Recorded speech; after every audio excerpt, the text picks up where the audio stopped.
Alright, hopefully my microphone is working well. I apologize if it is not. And my eyes are like super bloodshot right now. Maybe not, but I was crying, laughing at this video. If you have not seen it yet, you've got to see it. Like, of this little 5-year-old kid on Ellen DeGeneres' show that talks about the cosmos and the life cycle of stars and galaxies, and I have literally never heard anyone speak about astronomy from so much awareness. It's always just been about like what I've observed and what I see in the past, but this little kid was just like, yeah, and it's just freaking adorable and amazing, and it's so funny, like crying because all the adults are like, I'm uncomfortable. How do you know so much, 5-year-old? So, which is so funny because before this, I was talking with one of my friends and she's like, you need to make more videos on, basic access tools. And I'm like, what? Fine. I'm like, I'm in Mexico City. It's an unhappy city and I can't even fucking put any attention span together to like do anything right now.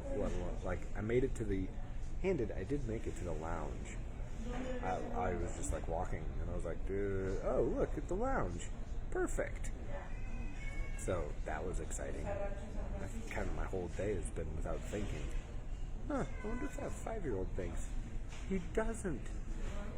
Weird. So she asked me to do a video about being happy, which apparently has nothing to do with thinking. What a surprise. Now, I gotta say, if you're having a difficult time being happy right now, search up 5-year-old Ellen DeGeneres. 5-year-old smart kid. His name is Xander, actually. And, oh my god, it's just fabulous. But, talking about being in Mexico City, if you're sitting there going, well, what do you mean, sad? Like, it's difficult, like, or whatever words I used earlier. So, if you are feeling like you're having a difficult time being happy, or anything, being what you would like, because maybe you're happy, like when I'm unhappy, I'm happy with being unhappy. So, the number one tool for me personally, I'm going to start at like the most basics. If I'm doing a basic video, this is basics. Who does this belong to? Now, who does this belong to took me 3 years, at a minimum. It might have taken longer for me to really, notice a thought was not mine.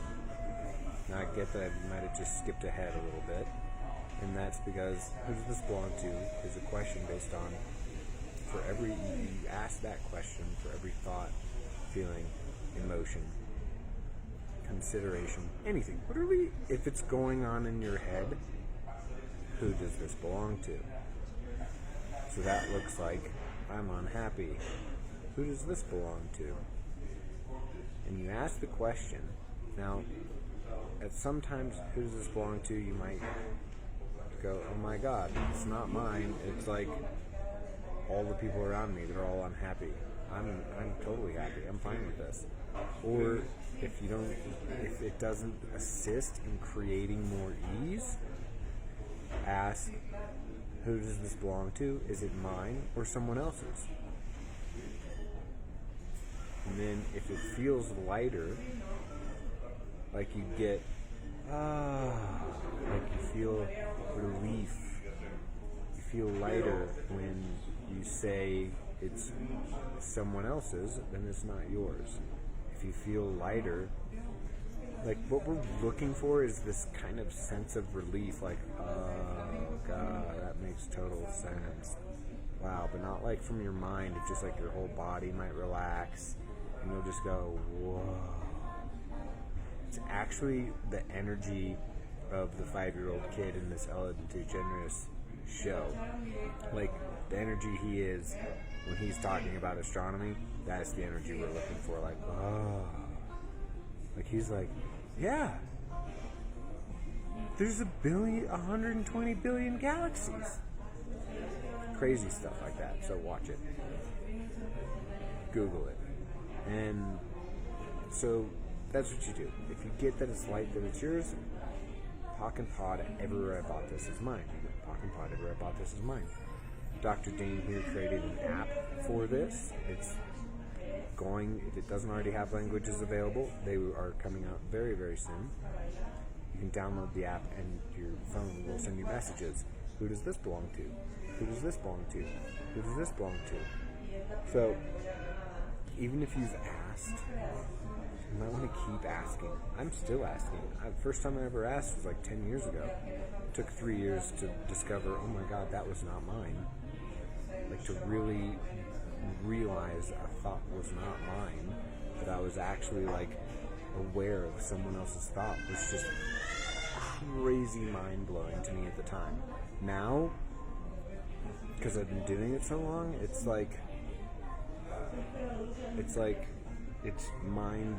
when I actually sit back and look at it and acknowledge it and go, wow, I'm aware, when I say aware, of a lot of people's thoughts, feelings, and emotions. I'm like, wow, that is crazy. 10 years ago, I thought every single thought that went through my head was mine. Now I get, if it's the first time you've ever heard this tool before, none of this is making sense. So, the best way to do this, the best way, if you're interested in, one, having more ease with what goes on in your brain, do this. Who does this belong to? 2, if you're interested in discovering telepathy, if you're like a little kid that's like, I want to be totally telepathic, do this. Who does this belong to? Because the thing is, what this question is we're acknowledging that you're actually telepathic. Like, you pick up someone else's thoughts, feelings, and emotions. And because you pick it up, and of course everything that goes on in your head and everything that you're thinking is yours, right? Who does this belong to will begin to change that, and you'll see where, wow, something different is available. Like that tool alone has saved my freaking life. Like, saved is different. It's like, it hasn't saved it, it's just made it what it is. And it's just way cooler. It's like, prior to Who Does This Belong To, life was like coloring in black and white. Now I get to color with fucking more colors than any of you guys have ever even seen. Challenge. Boom. Alright, everybody. So if you do have any questions about what Who Does This Belong To is, I think you can message me or something. Or, check out Dane's app, Who Does This Belong To? And just play with it. Just start asking. Like, I get that 3 years sounds like a long time. I doubt it's going to take that long for you, but you're never going to find out. You're never going to discover if you don't start asking. So, just have way too much fun. It doesn't mean you have to stop having fun until you discover it. It's like just whatever it might be. So, thank you all. Hope to see you all soon somewhere in the world. It's me. I'm saying goodbye to Mexico City on my way to Vienna, Austria. Hopefully I have enough clothes. I'll talk to you later. Bye.